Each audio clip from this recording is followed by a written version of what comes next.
រឿងព្រាយជិះទូកខ្មៅស្វាគមន៍សាជាថ្មីមកកាន់ប្រិយមិត្តដែលជាហ្វេនរបស់ MN និទានមរណៈ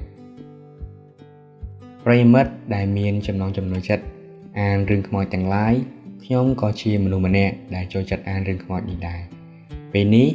ខ្ញុំមានរឿងមួយយកមកចូលរួមគ្រាន់មិត្តអ្នកនិយមទាំងឡាយបានស្ដាប់កំសាន្តអារម្មណ៍រឿងនេះជាបទពិសោធន៍ពិតដែលខ្ញុំបានជួបផ្ទាល់នឹងភ្នែកតែម្ដងកាលពីខ្ញុំមានអាយុ15ឆ្នាំខ្ញុំចូលចិត្តដើរនេសាទណាស់វាជារឿងធម្មតានៃជីវិតអ្នកស្រុកស្រែចំការដែលក្រោយពីដកស្ទូងរួចមានតែដើរនេសាទប៉ុណ្ណោះដើម្បីបានម្ហូបគ្រាន់នឹងហូបមានថ្ងៃមួយនោះ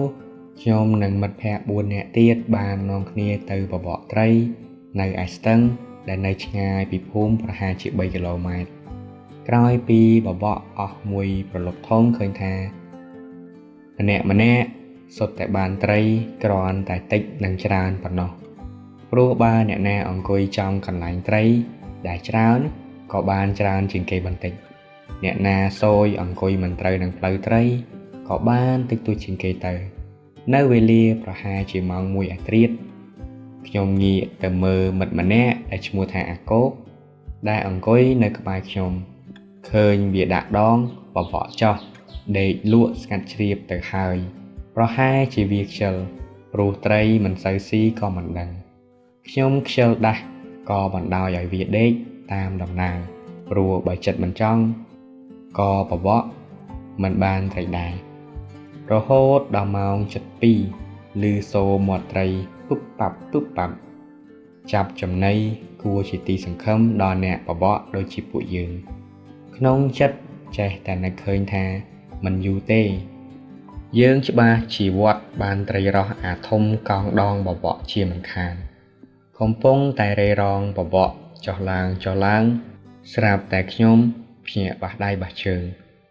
រហូត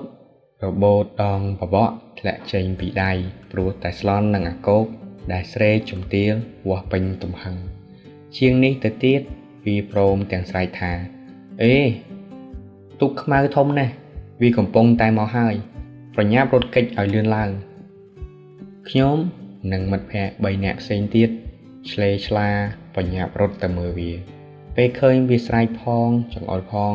ដូចជាវាបានឃើញអ្វីពិតមែនអញ្ចឹងប៉ុន្តែសម្រាប់ខ្ញុំនិងមិត្តភ័ក្តិ3នាក់ទៀតអត់មានឃើញអីសោះពួកយើងក៏សន្មតអាកោកវារវើរវាយតែប៉ុណ្ណោះប៉ុន្តែមើលទៅអាកោកវាមិនព្រមឈប់ត្រឹមនឹងឯណាវាធ្វើជារត់ដូចជាជួបអ្វីដែលកំពុងតែដេញបុកវាអញ្ចឹងមែនពួកយើងឃើញដូច្នេះដូចជាមិនសូវស្រួលបួរក៏បបួលគ្នាត្រឡប់មកផ្ទះវិញបើនៅតែបបកតទៅទៀតក៏មិនបានដែរព្រោះត្រីវាផ្អើលរត់ពួនស្ងាត់ឈឹងអស់ទៅហើយពួកយើងម្នាក់មិនអស់ចិត្តសោះសង្ស័យតែអាកោកវាប្រឌិតរឿងឡើងបញ្ឆោតគ្នាឯងលេងព្រោះតែវាចង់ទៅផ្ទះក៏មិនដឹងព្រឹកស្អែកឡើងខ្ញុំដើរទៅរកអាកោកនៅឯផ្ទះពេលទៅដល់ឃើញវាអង្គុយយំទឹកភ្នែកទឹកសបោហៀទាំងទឹកមាត់ដូចមនុស្សឈួតបន្តិចវាយំបន្តិចវាសើចជួនកាលវាប្រាប់ឲ្យមនុស្សដែលនៅក្បែរវារត់គេចដោយស្រែកថាទូកខ្មៅមកហើយរត់គេចឲ្យលឿនក្នុងថ្ងៃជាមួយគ្នានោះអាកោកវាបានប្រាប់ថាវាចង់ស៊ីមាន់ស្ងោរស្ទើរឆ្អិនស្ទើរឆៅម្ដាយរបស់វាក៏យកមកឲ្យដែរតែវាប្រាប់ថាមាន់ស្ងោរតែមួយវាស៊ីមិនគ្រាន់ទេតលតែ 3-4 ឯណោះអ្នកស្រុកខ្លះនិយាយអាកោកវាភ្លើឥតបត់តែប៉ុណ្ណោះធ្វើតែមិនដឹងមិនឮទៅវានឹងបានជាបាត់ទៅហើយអាកោកមានអាការៈបែបនេះជាប់គ្នា3ថ្ងៃ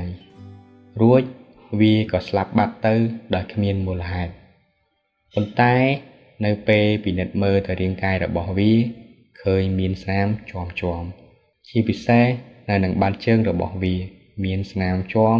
ខៀវយ៉ាងចម្លែកបើតាមមនុស្សចាស់នៅចិត្តខាងប្រាប់ថាអាកោកត្រូវខ្មោចព្រាយយកទៅនៅជាមួយខ្ញុំទៅគិតថាខ្មោចព្រាយដែលយកអាកោកទៅនៅជាមួយនោះ គឺប្រកាសជាព្រាយជិះទូកខ្មៅមួយគ្រឿងដែលអាគោកវាឃើញនោះហើយចាប់ពីពេលនោះមកខ្ញុំនិងមិត្តភ័ក្តិក៏លែងហ៊ានទៅបបកត្រីនៅស្ទឹងនោះទៀតព្រោះខ្លាចបានទៅនៅជាមួយនឹងអាគោកនៅស្ទឹងនោះដែរសាច់រឿងនេះក៏បានមកដល់ទីបញ្ចប់ផងដែរតើប្រិយមិត្តអ្នកស្ដាប់យល់ឃើញពីដំណើរសាច់រឿងមួយនេះដូចម្តេចដែរសូមធ្វើការ comment នៅក្រោមវីដេអូនេះជួបគ្នានៅវីដេអូក្រោយទៀតសូមអរគុណសូមជម្រាបលា